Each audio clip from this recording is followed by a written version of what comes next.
So, as she said, my name is Vance Crowe, and before I get started, I just wanted to ask one simple question. How many people in this room have heard of the company Monsanto? You laugh now, but it won't be long in the future when you ask this question and people won't raise their hands.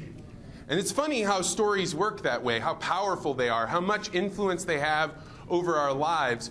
When she described that I was the director of millennial engagement for Monsanto, I actually had no intention of ever getting that job. I had no interest at all in Monsanto because I actually didn't come from agriculture. If you heard that biography that was kind of gone through, that sounds like a really well thought out path, but really I was that kid that got done with college and had no idea what I wanted to do, so I bounced around. I was a deckhand on an eco-tourism ship. I joined the US Peace Corps. I was in public radio. I ended up going to work for the World Bank in Washington, D.C. And then when I moved to St. Louis, I started my own company. And this was going along really well for a couple of years, and until one day I got an invitation to go interview at Monsanto to be their director of millennial engagement, and I thought this was hilarious, right? Because if there's one thing that all of those groups that I talked about that I was a part of had in common, it is that everyone knew that Monsanto was evil. So I decided that I was going to take the job interview because, you know, who doesn't want to see inside of North Korea, right? And so I end up taking this interview, and I drive up to the campus of Monsanto. I'm not sure how many of you have ever been to the campus of Monsanto, but in my mind, what I was imagining was that I was going to pull up to this building, and it was going to be 80 stories tall, and there were going to be dark storm clouds around it, and everybody would be wearing black suits and Matrix-style sunglasses, right? And so I was horribly disappointed when I get there, and it's really just like a 2-story college campus with a fountain, and the woman that was greeting me, that was going to run these interviews, had a ponytail and was wearing a sweater, and her name was Holly, right? This just like didn't make sense at all. But, so we go in to do the interviews, and the interviews are fascinating because it's actually 7 hours of interviews. And I don't know if any of you in here have ever interviewed for a job that you don't want. That is about as much fun as you can have, right? Because you can say anything you want and it doesn't matter. So the whole time when I'm going through this battery of interviews, every time they'd ask me a question like, what's your preferred management style? And I'd answer that question, then I'd be like, why are you poisoning the world with GMOs? Or why is it that Indian farmers are killing themselves because of your putting them in debt? Right? These were questions I genuinely was asking them because I thought, this is my one chance to ever ask this place that everyone I know has heard these stories about. And so I go all the way through this battery of interviews. Every hour they would bring in 3 or 4 new people for me to berate and kind of push on. And then we get all the way done with the interviews, and they leave, and Holly comes back in the room. And she sits across the table from me, and we're wrapping up, and she says, okay, now that we're done with this battery of interviews, do you have any questions for me? And I got kind of a grin on my face, and I was like, yeah. You're hiring this director of millennial engagement. This person's job is to go out and talk with people that literally believe that Monsanto is evil. How are you going to train a person to do this job? And what she said next changed my life. Because what she said next was, you know, whoever we hire for this job, we're going to train them based on their skill set. And since you've been so curious, I think what I would do is write a list of 50 names of people throughout the company, chemists, breeders, geneticists, farmers, attorneys, communications people, and we'll have you sit down and talk with each one of those people on that list of 50. And when you're done with that list, I want you to sit down with me, and we'll figure out what you do and don't know, and then I'll write another list of 50 people for you to go talk with. And in that moment, a light bulb went off in my head because I realized these people were crazy enough to let me run around and ask anyone anything in this entire company that I want. And so if I discover that everything that they are as evil as everybody says that they are, well, then I'll go write the greatest tell-all book of all time. But if they're not, right? If actually something is going on inside of that company that is different than all the stories I'd ever heard up until that point, well then I had maybe just stumbled upon the most important communications problem in the history of the modern world, which is we're growing food more bountifully than we ever have before in the history of time, and yet people are afraid and even angry about how their food is produced. So all of a sudden I had a new problem. I went from not wanting this job at all to really deeply wanting this job. And then when I get in there, I discover what I'm sure many of you already know. The world of agriculture looked nothing like the stories I had heard.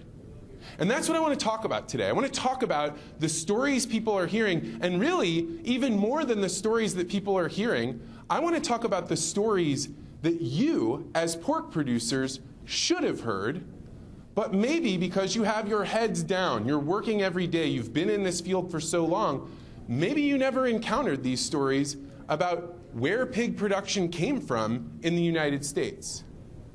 So I'm going to start off with the whole reason that people go listening to stories, right? The storytelling and the way we listen and hear and seek out stories and decide we're going to spend hours and hours and hours reading a book or completely mesmerized by a movie is because we are designed, everything about ourselves has been communicated through stories. For thousands and thousands of years, humans didn't have a way to pass on information through written form. There were no emails, there weren't libraries. The only way you could pass information from one generation to the next was telling stories. And those stories are often those things that we go searching for. Why am I here? What matters? Who is like me? How am I different? What makes me special? And I think people have this natural drive to go listen and hear and seek out stories. And one of the stories that people have sought out, last night, I was typing into my computer, where does pork come from? It's fascinating. If you type into Google, there is all sorts of really, really good information, right? And it's all about, where pigs come from and how are they raised and who raises them. And then, if you go and look up how are pigs treated, you get a completely different set of stories. Has anybody in here ever seen the movie that comes from this slide? Anybody know what this is? This, about 15 years ago, was put out onto YouTube, back when YouTube was just beginning, and it was seen by 15 million people in the first 2 weeks, which was unheard of. This was incredible. And this is called The Matrix. Now, The Matrix is a very funny play on the story of The Matrix, right? Where the hero, Neo, finds out that he can either keep living in this dream world that he's been in, or he can take the red pill and he can have the world revealed to him. He can find out what's really going on behind the curtain. And in this Matrix story, it's actually pretty interesting because what they do is they find this pig that's living on a bucolic farm with red barns and everything's perfect.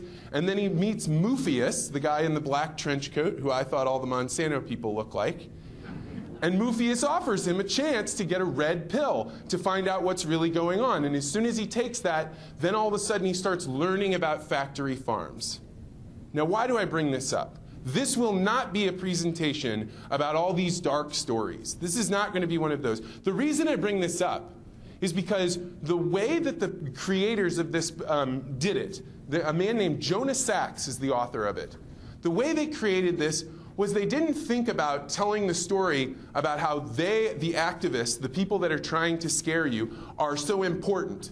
What they instead did was they presented a story where you are the pig and they are Morpheus, right? They are allowing you to see behind the curtain.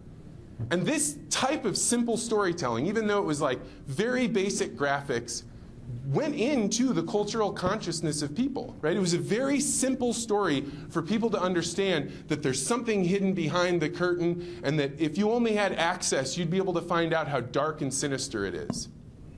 But I don't want to talk about that. What I want to talk about are the stories that you're comprised of, right? The stories about where you come from and where pig production is all about. And I want to start with where most collections of stories begin, which are origin stories. Where did I come from? And so oftentimes, when I was out speaking on behalf of Monsanto, I'm the director of millennial engagement, people would stand up during the Q&A and they would walk down the aisle to get to a microphone, and it would be their turn, and they would say, "How do you know GMOs are safe?" Now, to me, and probably to everybody in here, you're probably thinking, well, I know the studies, and I've seen how they're used, and I've talked to the scientists, but it turns out that's not a very effective way to reach people. Because we don't think about our choices logically. We think about them through stories. So what I used to do when somebody would ask that question is I would say, I'm going to answer that question. But first, can I tell you about something that fascinated me that I had never heard of before I came to Monsanto? And they would always say, yeah, go ahead, right? And I would say, I did not know that broccoli didn't grow in the wild. Did you guys know that? Because I didn't, right? I always imagined that there was wild broccoli growing out in the world, and what we did was we went out and collected all the wild broccoli seeds, and then we went and put them in straight lines, and then we started farming them, and that's how we got broccoli. But that's not actually what happened. What actually happened was around 2,600 years ago, there were people that were living in the Mediterranean area, and when they would come along riverbanks, they would find this plant, Brassica oleracea. It was a type of mustard plant. And what they would do is they would say, there's this one with bushy seed pods. All of these plants, they would have bushy seed pods, they'd have these little lateral buds, they'd have these dark green leaves on the side, right? And people loved to encounter this plant because you could eat the whole thing. And so when people discovered that if what they did when they were out collecting these plants was they only picked the ones they picked the ones with the bushiest seed pods and they held those back. And they went and planted those. And then next year, the only ones that would be around would have bushy seed pods. And if you keep doing that for a few hundred generations, suddenly you have a plant that expresses almost entirely as bushy seed pods, which is broccoli. Now that's interesting, but it's not the most interesting thing. You remember those dark green leaves that I talked about? If you select for those, you get kale. The little lateral buds, select for those a few hundred times, you've developed Brussels sprouts. The root, you get kohlrabi. It goes on and on. All these plants that young people love to hate come from this one terrible Brassica oleracea plant. Now, the reason this story was so impactful was because if a person had really strong feelings about GMOs, but now they have to address the fact that they didn't even know where broccoli came from, suddenly their grip on the story, on the tension, on the fear that they had or the anger that they wanted to bring loosens because you've just given them an experience where they got to learn something totally new.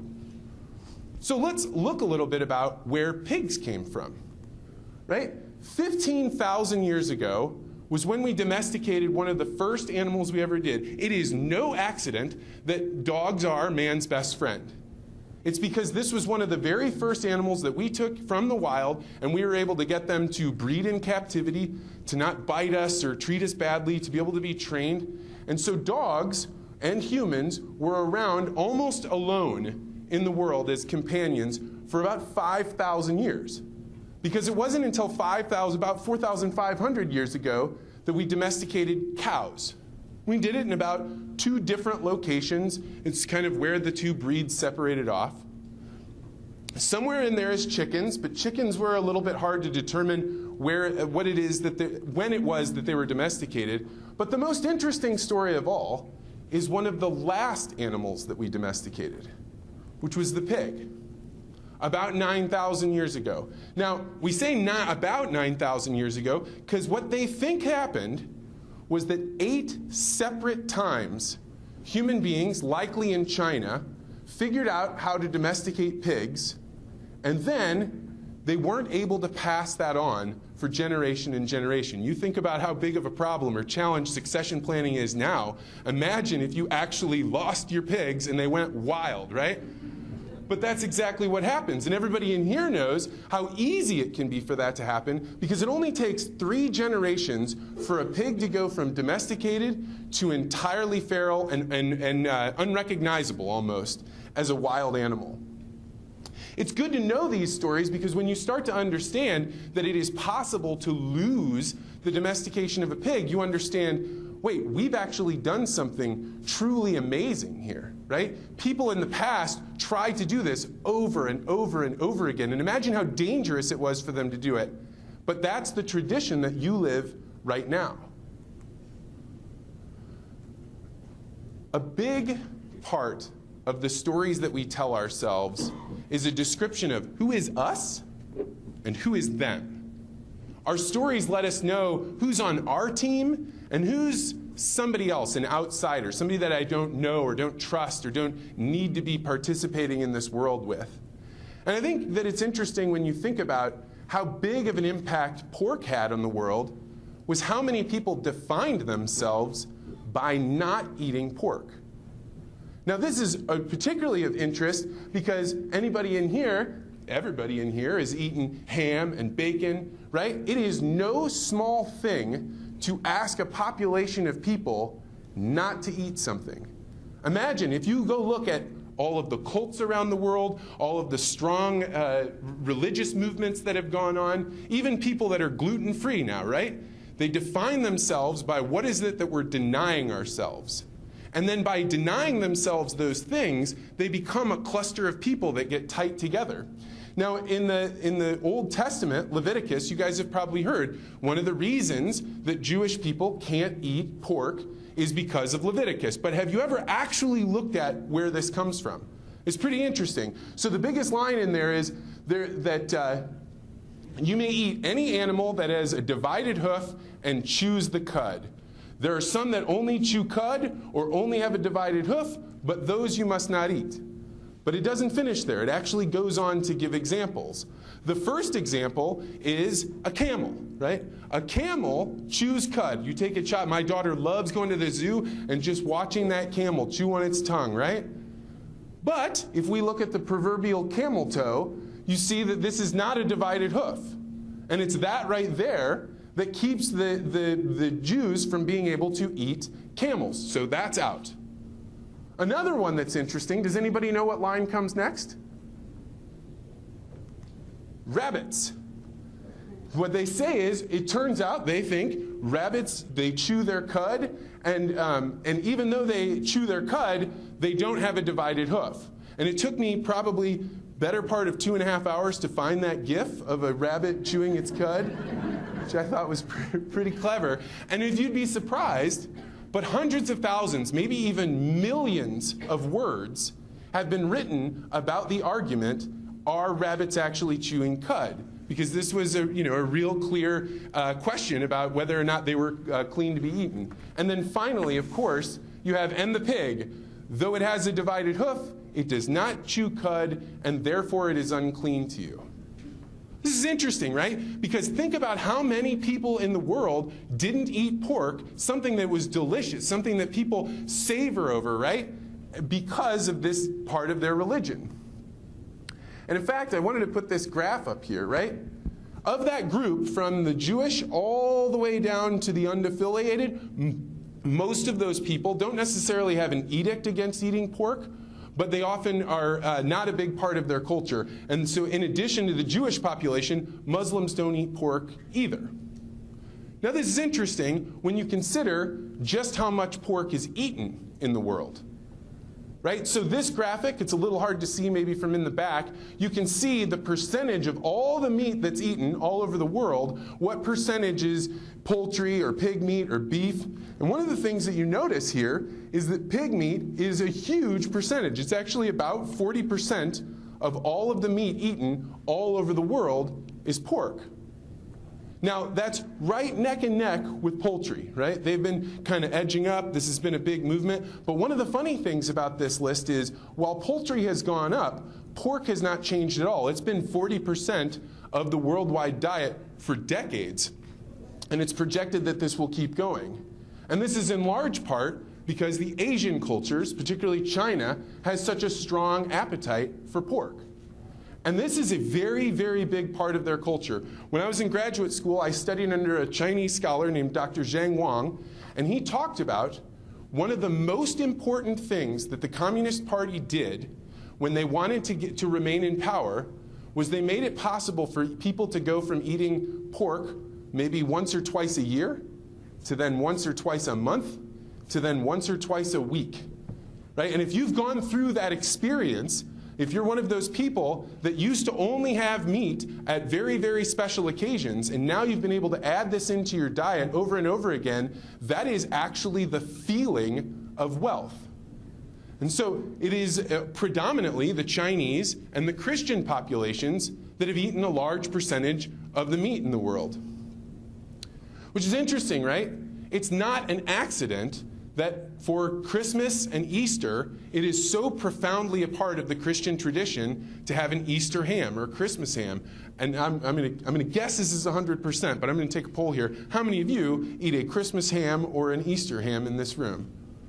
Yeah, right. But this is actually true of people that aren't even practicing Christians anymore, people that don't even go to church around Christmas or Easter. It's so completely a part of our culture that we don't even understand that it isn't a part of other cultures.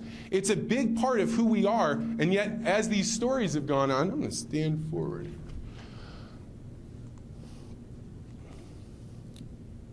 The stories that matter, the stories that you're probably thinking, I want to get better at telling, right? The stories that have an impact on people, that get them to release their grip on being upset about something, are always the stories that reveal change. You know, it's a reason why commercials are often really, really boring, right? You think about the seed, so I work for Monsanto. I would watch their seed commercials, and they were the most boring commercials in the world, right? Because the farmer would wake up, and his hair was done perfectly, and everything was good, and he got out of bed, and he went downstairs and had something perfect, and then he would leave, and he would come back, and everything was perfect throughout the entire day, right?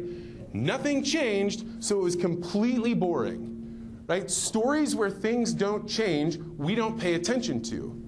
We're designed, we're primed to listen to stories to figure out, why did they have to change? Did they change fast enough? And what did that change do to them or to their community or to the future of the world? So let's talk about some change that happened along the way with pigs. It's thought one of the reasons that it took so long for pork meat to really take off as a meat was that it used to be that the only people that had pigs were people that had enough table scraps left over when they were holding sties. We're talking about around 100 BC, right? And those people, the way they fed their animals was, what scraps do we have left over? Whatever excess food can we give to these pigs so that they can have a diet and they can go on, and then maybe once or twice a year we'll slaughter a pig, we'll sell some to our neighbors, and we'll eat it ourselves. The reason that it was so difficult for it to grow as a meat was that there were no trees, or very few trees, that could produce enough material that the pigs could eat and grow fat. Things like acorns that were so important in Europe. Before you have pigs having access to that kind of a diet, they would become, they were just not big enough to be able to be driven to wherever they needed to go whenever you would pay your taxes. So it used to be, before you have a lot of cash or coinage, the way that you would pay your taxes at the end of the year you would take a percentage of your herd and you would drive it to wherever the head of the community was. And pigs were just too thin at the time, so people didn't even account for them in their taxes. The government didn't support it, but once they move over to Europe, and now they can feed pigs, and those pigs can get really big and really juicy and can be driven. Now all of a sudden the government has a very serious interest in them, because now you can tax pigs and put them as a part of your rolls. Now, there are many, many, many ways that we could have looked at pigs. We could have looked at how they've developed through Asia or different parts of the world. But I thought, since we're all a part of the Western culture, it would be interesting to look at some of the ways that pigs moved through history. The Greeks had a very interesting relationship with pigs. So they had very few trees. They didn't have as much nutrients, just like we were saying before. It isn't until you get over to the Italian peninsula that you have enough food that you can feed pigs so they get really big. But they had them around. They were a part of their culture. But now imagine that you are a Greek soldier, right? You've just been enlisted into the Greek army. Your culture has just barely gotten out of the Bronze Age, so you have spears that will bend when they hit something strong, right? You don't have great weaponry, and you are now going to war with the Persians, right? So you're told, tomorrow we're going to go over that hill and we're going to go fight these Persians who are from far away. So you're getting all excited, you've got your spear, you've got your shield, and you're ready to go to battle. And that morning, when you go to climb over that hill, and you now can look down and see the Persians, you see that they don't just have spears and swords and shields, they have war elephants, right? And so now the Greeks end up running in terror. They get completely bombasted in this battle, and they get overrun. And so they go back, and then that night and the next few days, as they're preparing to figure out what is it that we should do to be able to fight war elephants. We don't have any elephants. How are we going to fight this? And I'm sure sitting around a fire somewhere, somebody said, you know, I went to India, and I noticed that elephants are scared of two things: fire and pigs. So of course, these industrious, really well-thinking, logical Greeks, what do they decide to do? They decide to create war pigs. And so war pigs are battled out, they put armor on them, and they try and get them all worked up, and they send them over the hill. So they send these pigs down, they run down into the valley, and they were exactly right. The Persians are tossed off their war elephants. People are running scared, shattered everywhere. The Greeks win, right? Big, big victory. Well, it doesn't take long for the Persians to figure out, well, the way that we can get around this is when we're raising our war elephants, we'll just have them next to a pig, right? So that way they can get acclimatized to this. No big deal.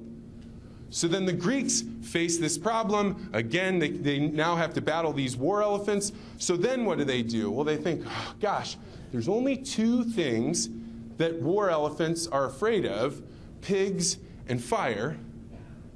Pigs and fire. They then decided that they were going to make flaming war pigs. And that is no joke what they did. The only pictures I could find of this were clearly drawn, and they were way too graphic for a family audience. But I can tell you that they put pitch on these pigs, lit them on fire, and sent them towards the Persians. And then, before it could escalate any further, the Greeks got their own war elephants, and we had a détente. No more pigs fighting. But this is a funny thing, right? Think about how long you've been in agriculture, that you've been raising pigs, and you didn't know that somewhere in some of your herds might have been deeply some ancestor of a great war hero, one of the flaming war pigs. Or maybe his cousin or something. Now, the Romans were the first culture to really embrace pork. And in fact, if you look at this graphic here, you'll notice there's the ox and the lamb and the pig. And in this sculpture, in many sculptures in Rome, when they're doing a sculpture about sacrifice, that's what all of these people are going to do, the first animal is always the most valuable. And in Roman culture, pigs became a vaulted status. They were considered, because now you have fig trees, you have acorns, you have all sorts of ways that you can feed these pigs so that they can become very large. Breeding becomes a really important part of the Roman culture. It was such a big part that when they would throw a big party, a really big party, when somebody was really rich and they wanted to throw a party for all their neighbors, what they would do is get a giant pig, and then they would cook it, and then over a giant spit. But right before everybody is about to eat, the owner would go up to that pig, and he would stick a knife right in the bottom where his jowl is, and he would cut the underside. And just like a piñata, all these sausages made in the shapes of pigs would fall out onto the ground, and they had been cooking inside of a pig just like a turducken, right? But this was a sign of great wealth. And it's no accident that the Italian culture has so many cured meats, so many parts of pork came out of that culture, and it's because the Romans were the very first ones to really embrace all that a pig could offer, to figure out how to do this, to spice it in certain ways, to raise different breeds. Now, one of the most important things, if you think about your culture of pigs, is to think about the adventures that those pigs have gone on, or the people that have gone raising them. We're going to skip from antiquity, the Roman era, and we're going to go all the way to the United States. how did pigs get here, right? There was one tiny wild pig that came up from South America, but by the time the Europeans got here, it was almost completely eradicated. And so when people from Europe landed in what is now the United States, there were no pigs here. So how did they get here? Well, of course, the settlers brought them, and one of the very first ones was a man named Hernando de Soto, right? So he had been an adventurer in Peru. He'd been kind of the second or third fiddle when they had gone in and raided the Incas. And what did they get from the Incas? Gold. So much gold, it was unimaginable. And so the king of Spain said, De Soto, I want you to go from Cuba, where he was hanging out, and I want you to go to Florida. And De Soto is imagining that Florida is going to be just like Peru, where there is gold everywhere. And so he takes a group of 600 men with 13 sows, and they're all pregnant when he takes them over from Cuba over into Florida. And by the time he and his men get up to southern Georgia, around where Atlanta is, that herd of pigs had grown from 13 to 300.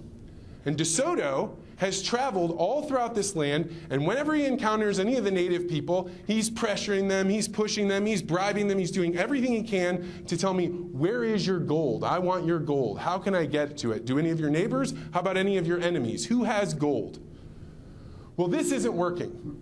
So he goes for a while, and finally he decides when he's in the Atlanta area, what he's going to do is bring some of the tribal leaders together from various tribes, and he's going to take from his fatted herd of litters of pigs that he's going to cook them and share it with them.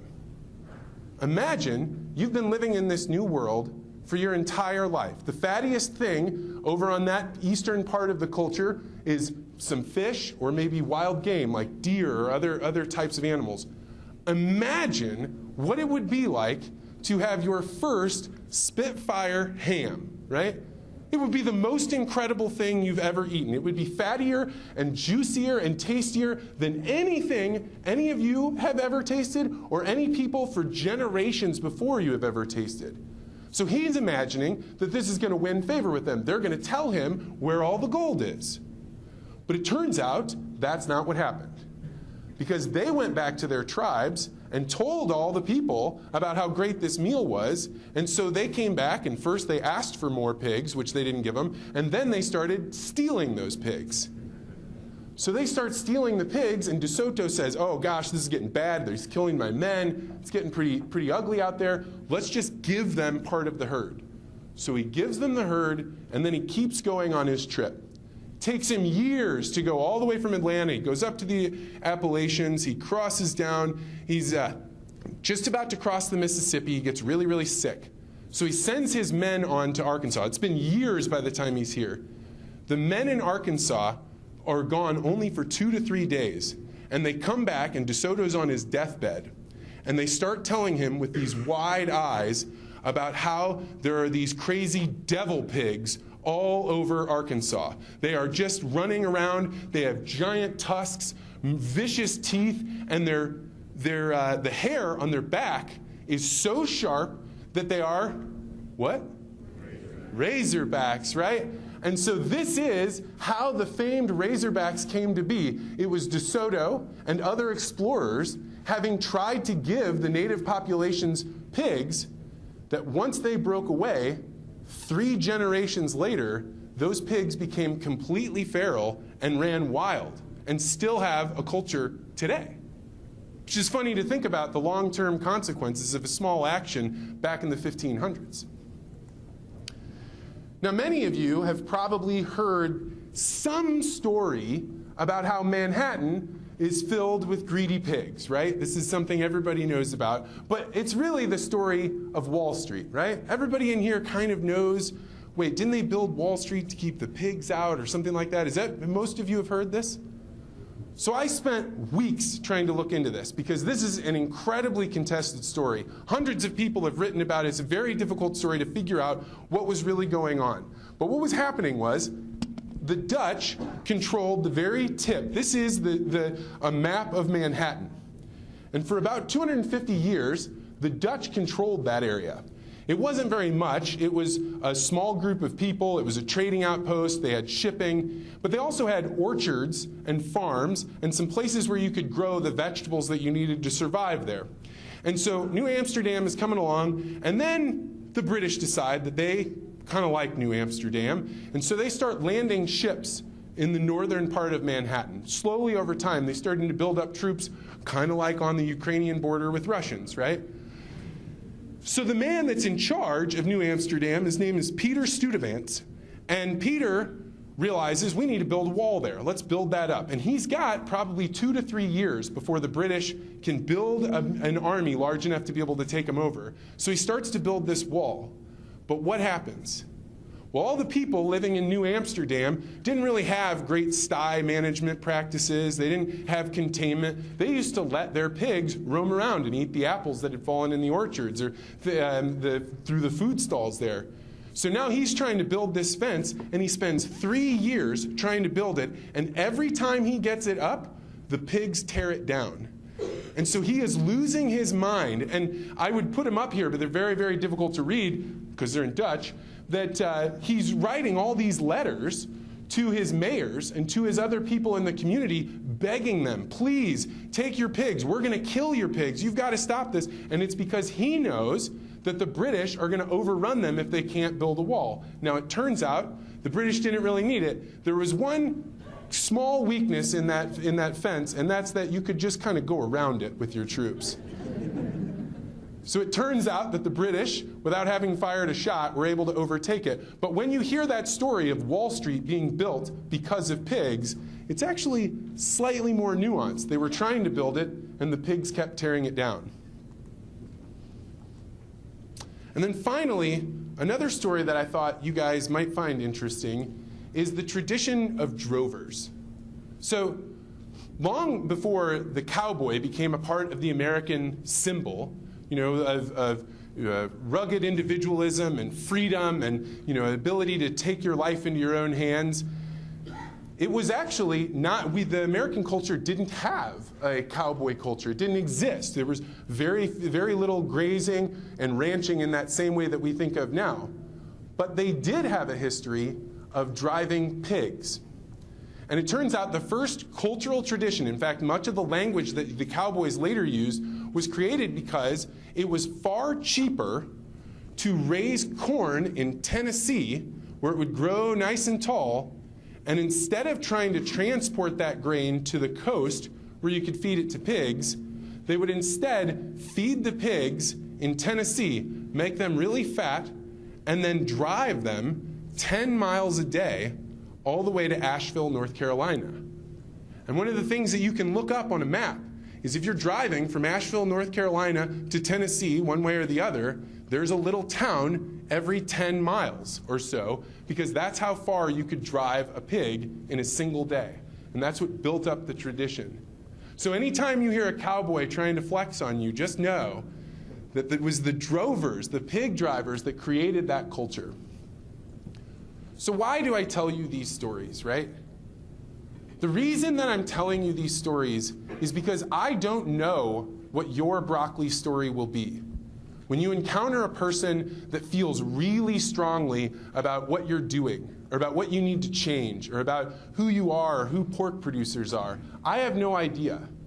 And in fact, the best method for you to be able to figure out how can I reach people that don't understand what we're doing or why we're doing it or how much of a positive impact it's had on the modern world to raise pigs the way that we do, you should have these stories loaded up. And I can tell you the first 50 times I ever told the broccoli story, it fell flat on its face. But if you keep trying, if you keep giving it a shot on these various stories, whether they're ones I've told you or other stories you've heard, you can start to see the profound impact that you can have by connecting with people with stories. And that's what I believe all the way down in my heart. If you want to make a change, if you want to be able to reach out to people, you have to be able to tell a story. Now, I kind of blotted this guy's face out because he didn't give me permission to use his photo. When I'm not traveling around the country to give talks, I actually do these things called legacy interviews. This is where people that have lived a full life sit down with me and I interview them to have them tell me their family stories. People hire me to talk with their mothers or their grandmothers and hear their family values and their family stories. And a few weeks ago, I was interviewing this man right here, and he had already told us stories about losing a child, about the struggles that his marriage had had, the things and the trials and all of the things that had made his life difficult, but also made them beautiful and wonderful. The whole time he's telling me these stories, he's stoic, he's able to laugh at the lighter stuff, but can control himself during the darker, harder times. But somewhere along the line, he starts to tell a story about how he got into hog farming, because his family didn't come from hog farming. He said, you know, I was in 4-H and FFA, and I got to raise a cow. It was my dad's, and they just claimed it as mine, and it turns out it won grand champion. So I was able to sell it. And then with the money, and right at this point when he says with the money, he starts going through in his mind what happened next. With that money, I bought a litter of Yorkshires. And at this point, he starts to break down. I probably will right now. He starts to break down, and he starts to tear up about having this litter of Yorkshire pigs. And my executive producer, who's not been around agriculture at all, is completely stupefied. He's just sitting there like, what's going on here? And the man goes on to say, when I took over that litter of pigs, that was the day I became an adult. It was the day that I became in charge of something, responsible for something. Things it mattered whether I got up and took care of them in a way that nothing else ever had. It had always been my dad's, it had always been my brother's, it had always been somebody else's. And so he goes on to talk about what he did with this litter of pigs and how he grew it and how it became a herd. After we were done with the interview, my executive producer, who's Ben, he's a wonderful guy, but he has nothing to do with agriculture, he sat down next to this man and must have asked him 100 more questions about pigs. And it was because he'd never met a person. Maybe he'd met other people. Certainly I'd brought people in that were pig farmers to do these interviews. But he didn't understand how deeply and closely a person could be connected to it, how the actual experience of caring for an animal to bring it all the way to market can be such a profound and meaningful experience that it would move a rather stoic man to tears. All of you have cared for animals on a level that most people living in apartments or out in the suburbs will never experience. And it's not something that you can hold over them. It's something that your stories can allow them to see. It can allow them to feel. And it can move people. And you don't really know what will happen. And then finally, the last thing is this man, anybody in here know a man named Brad Frecking from New Fashion Pork? During COVID, all of a sudden my ability to go out and talk with large groups of people went way down, right? So I decided, because my wife was, I think, 6 months pregnant, I decided what I'm going to do is just start doing podcasts. And the beauty about doing a podcast is you can call up anyone in the world and ask them, will you sit down and talk with me? And you would not believe the amazing people you could get on, doctors and scientists and people that know about viruses and PCR. And one day, I get a call from Brad Frecking's assistant that said, Brad wants to talk to you. Would you have him on your podcast? Now, I had no idea what a pig farmer could tell me about COVID, but I thought, all right, that's going to be interesting, right? So I have Brad on, and he's a veterinarian, and he also does pig processing, so he's running a processing facility. And Brad proceeds to come on there and tell me all sorts of things that despite the fact that I grew up in central Illinois, despite the fact that I'd been in agriculture for, 7, 8 years by that point, I had no idea that he said, look, all these people calling for us to shut down the processing plants, what they don't know is there's no such thing as frozen pork just waiting on the sidelines. If we stop producing it, the shelves will go empty. I had never heard that before. No one had ever told me that. Right? It'd be very easy for you to be a person living in the city thinking you're doing good by saying, hey, don't make those workers go into work. We don't want that. We want them to be safe, not realizing that you will potentially put in danger 40% of the meat that's around that people eat in the United States and around the world. Another thing he goes on to say, he says, pig farmers have been dealing with herd management, how to deal with issues, how to isolate for hundreds of years. We know all kinds of things about this, and it turns out Brad Freching had gotten his hands on PCR tests for his workers. He knew more at the time of this podcast than the CDC or any other group was putting out there about asymptomatic cases, when somebody would get positive, how quickly it would spread. Now, the reason I bring this up is we all know, every person in this room knows, we're in a perilous position in the world right now. Supply chains are weird. There's all this talk about whether or not the COVID will be a big deal, or what the Russians will do, or what will happen in Taiwan. And it may be easy for you to think about yourselves as, hey, I'm just raising pigs in the state of Iowa, the state that raises the most pigs in the United States, right? I'm just doing my thing. I don't need to pay attention to this, or I don't need to include myself on this. But I can assure you, you know things about supply chain and about the way the world works that almost no one else knows. And there's going to come a time when you need to put your ideas out into the world. Maybe it's something as simple as writing a Facebook post about what you know about the supply chain, or what you know about how important the meat is to the world. Maybe it'll be something larger. Maybe somebody will invite you to be on a podcast. Maybe you'll invite yourself to be on a podcast.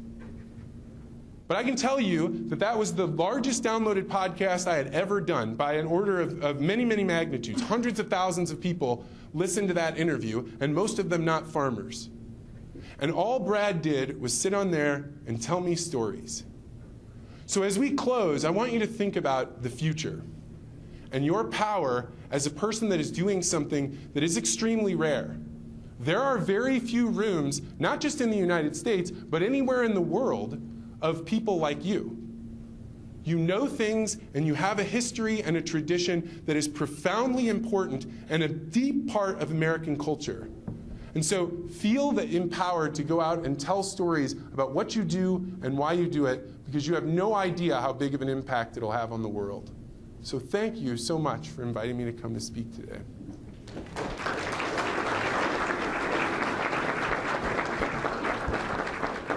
So we have time for questions. Sometimes people like to hear about the crazy stories that happened at Monsanto, or we can talk about stories and where they go, or anything else.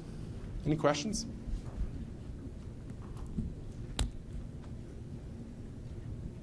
Yes? Vance, tell us about any of the interactions or altercations you may have had with the animal activist groups that might be against our industry, and how you responded to that. Well, since we're in Iowa, I got a good one. So when I first took the job, Director of Millennial Engagement, I had 6 months where all I did was learn, right? All I did was go out.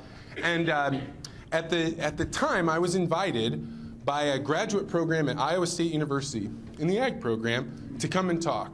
This is going to be great, right?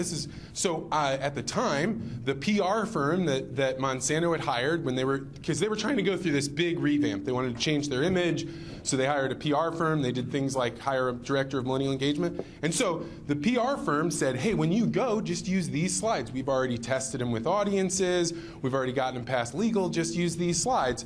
And I thought, okay, great, that'll work. And so just as I'm walking into the room at Iowa State, I call up my friend that actually helped me decide to take the job. And he said, Vance, if you can't win over the ag kids at Iowa State University, you should quit your job, right? So I walk in there thinking, all right, this is going to be good, right? So I walk in there, and as soon as I do, it's the stadium-style seating. As soon as I get in there, I'm like, these kids don't look like ag students, but okay. So I go through, and I'm thinking, hey, it's a 2-hour lecture. What I really want to do is get to Q&A. That's what'll be fun, right? I can tell them all these things I've learned about GMOs. So I take this PowerPoint presentation, and what should have taken 2 hours, I did in 15 minutes. Bang, bang, bang, bang, bang, bang, bang. GMOs are good for the world. We know we need pesticides, blah, blah, blah, blah, blah. Right? So I get done with my whole presentation, and there's an hour and 45 minutes left, and I'm thinking, I'm going to get to just bask in the excitement of asking questions. And so I say, are there any questions? and which is why I'm always nervous even when I ask a group like this. And so I said, are there any questions? And a woman all the way in the back raised her hand straight up in the air. So she's up in the air, and I said, yes, you there, do you have a question? And she says, I don't believe a word out of your mouth. And the whole crowd broke into laughter and clapping. And that was when I realized those weren't the ag kids I knew, right? It turns out there is a sustainable ag program at Iowa State University that has broken away from the ag school and floated to the left side of campus. I don't know if you guys know this.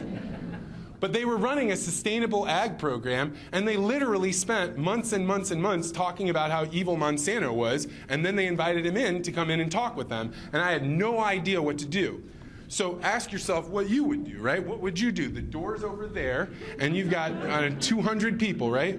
And so what I did was I didn't know what to do, so I had to try and buy time. So what I did was I looked around the room, and I realized there was a chalkboard on there. And so I go to the chalkboard and I said, okay, do you have any specific questions that you don't believe me about? And she says, yes. And many of the things I had asked in my interview, Indian farmer suicides, GMOs, these kinds of things. And so what I did was I wrote down every one of her questions in as high fidelity as I could. So now we're not arguing over, am I answering her question? I get it down and she knows, and you can see the room kind of ratchet down in excitement. And then I still don't know what to do. So I look around and I see there's a stool. So I go and I take the stool and I set it in the center of the room and I sit down on it and I say, look, I am really well trained in PR and I can go through these questions, bang, bang, bang, bang, bang, and I can answer them one at a time. But if I do that, I'm going to feel defensive and you guys are not going to believe anything I'm saying here. So how about this? Do you have other questions? And they were like, yes. So I was like, why don't we take them one at a time? And I'll tell you whatever I've heard, right? I don't know. These are just what I know. This is your one chance to ask a guy, and I'll give you as best as I can. And so when we get done, if I haven't answered all of the questions on the board, then I won't leave until I get them, until I answer them. And so that's what we did. For the next hour and 45 minutes, they asked me the hardest questions they could think of, including, are GMOs what caused my son's autism?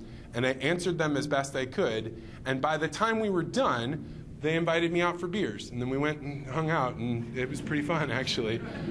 But I think the moral of that story is, with animal activists, you're talking about people that have been ideologically indoctrinated, right? They have a truth in their minds that everyone else must believe, and they are intransigent. They won't stop until they convince other people. And the only way that you can diffuse any of that is to make it so they are very clear that you've heard them. Writing that down is what they call in counseling mirroring. You're making sure they know that you know everything that they think. And once that's down, you'll watch emotion go way down in a conversation, and suddenly you can slow things down. And that's the problem with animal activists, is that until you can get people to bring the emotion down, there's no point in engaging. Yes?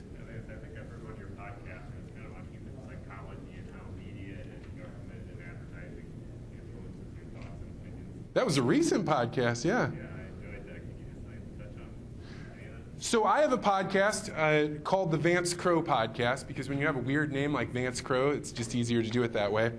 And what I do is I try and interview people that I consider to be up the graph. And what I mean by that is, where are there ideas that are really valuable to know, but very, very few people know about them? Eventually, those ideas will spread out into society and they'll become well known, or some of them will die off and nobody will know anything about them. So I go and talk to people that I don't necessarily agree with, that I don't even necessarily like sometimes. Most of the time, by the time we're done, I like them. But I try and find people that are talking about things that other people, that you can't find in other places. And the man you're referring to, I actually did like. His name is Zach Stein, and he works with a thing called the Consilience Project. And what they're trying to do is to figure out how to break people awake from the fact that, it's a little bit long of a story, but his hypothesis is that when we were entering the Cold War and we had just invented nuclear weapons, at the same time we were figuring out how to do psychological war. We were starting to figure out, how do you get blue jeans and rock and roll to infiltrate the Russians? How do you broadcast that into them? How do you get them to start to break away from their way of thinking? And then what he says is, when the Cold War ended, we had all these capabilities, and we needed to point it somewhere, and so a lot of that got pointed at ourselves. Our own government started saying, hey, we can do campaigns that get people to go through vaccinations or do other public health campaigns, and then it grows and it grows and it grows. Advertising ends up using it. And what he ends up talking about is there is so much information pointed at us that is not designed to teach you how to think. It teaches you what to think. And that, at its core, is the difference between propaganda and education. Education is how to think. How do I resolve this problem for myself? I try and tell you stories and then say, you should take these stories and build on them, right? But people that are doing propaganda are telling you, this is what you should think, which is what many, you were talking about animal activists, right? Somebody handed them those ideas. They didn't arrive at those on their own. And so he tries to divine that. So that's an example of one of the podcasts that I've had on recently. I would encourage you to check it out. It's a good podcast. Yes? So who are your favorite storytellers and influencers right now? So in agriculture or in general? In agriculture and beyond agriculture, across the spectrum. In agriculture, there is a guy right now that goes by the name Quick Dick McDick. Anybody in here ever heard of him? Quick Dick is hilarious. He is a guy that worked on an oil farms or oil fields, decided he didn't want to do it anymore, came back home, started working on the farm, and now he makes videos about him. They're hilarious. Some of them are about Canadian issues. I think he is an excellent example of somebody that was willing to try things and be embarrassed when he first started, and now has really made a big impact. His videos get to people that are way outside of agriculture. The most interesting, thought-provoking person in the world right now, as far as I'm concerned, is a man named Yoshia Bach, J-O-S-C-H-A, Bach, B-A-C-H. I've interviewed him twice on my podcast. He is a German philosopher that studies artificial intelligence. And why he's so interesting is he's working on how do you get computers to think like human beings? Well, if you want to do that, you first have to deeply understand how is it that human beings think? How do they know what they know? And so he talks about things like some of our origin stories, right? Like, what is the value of the story of the Garden of Eden in the Bible? Or why he just has a very interesting and profound way of thinking about things. And I would highly recommend. I think he is an extremely brilliant person. And even if you disagree with his ideas, the way that he puts them is so compelling that you have to listen, right? How do I spell his last name? Bach, B-A-C-H. And if you're a Twitter follower, actually, he's at P-L-I-N-Z, Plins. And I'm telling you, that is the best Twitter follow. You'll never have a better one than that. I really like Yoshia Bach. Other questions? I would also say Lexi over there is really good on social media. This is one of the first times I've ever been at a conference and recognized somebody I follow. So Lexi is quite good on Instagram. Lexi Merrick? M-A-R-E-K. Lexi's good too. Any other questions? Do you have any ideas of how to unify, there's a lot of people that are doing a lot of great things on Instagram and Facebook and things along those lines, whether it's pork or beef or dairy, whatever, but are there ways for us to be able to unify so that we're sending a really good, strong message? Are there things that you are maybe aware of that maybe we aren't? So I'm going to give you an answer that's the opposite of what I think you're asking about. When I was at Monsanto, there was a big pressure for us to all get on the same page and tell the same story. But if we think about the most powerful force on Earth that we know of is evolution, natural selection, right? And it is, what is it that survives if you put it out in the wild that replicates faster than everything else? And I think one of the challenges that ag has felt with is you're like, hey, look, I'm trying to do pork production. I don't have time to be doing this and this and this. And so the easy answer is, well, let's just consolidate it all. We'll come up with a really good story and we'll use that one, right? But the activists don't do that. The activists are all independent actors, right? They're all entrepreneurs, and they're all trying to get their ideas to spread faster. So they're trying all these different things. And then when one hits, Bing, then they all start replicating it. That story of the Matrix, once they figured that pattern out, they started doing it over and over and over and over again. If you want to read a really interesting book about how they do it, it's called Story Wars by Jonas Sachs. Now, what I believe is, if you're a creative person, you should try and do what Quick Dick McDick does, and you should try and create things, try and do new things, the story of broccoli kind of thing. If you're not a creative person, and that's okay, we've kind of like created this part of our culture where we say everybody needs to be creative. That's not true. If you're not a creative person, then finding what other people have done well and replicating that is a way of propagating those ideas. I believe we should be going more towards, and I know there's people in here that are trying to push everybody together, but my belief is decentralize. Try as many things as you can, and this is where your weird nephew that doesn't do anything right on the farm, but he knows how to make drone videos, that's how he becomes really valuable, because he's willing to do weird things, right? So my belief is try and decentralize, and when you find something that's valuable, replicate the hell out of it and try and get other people to as well.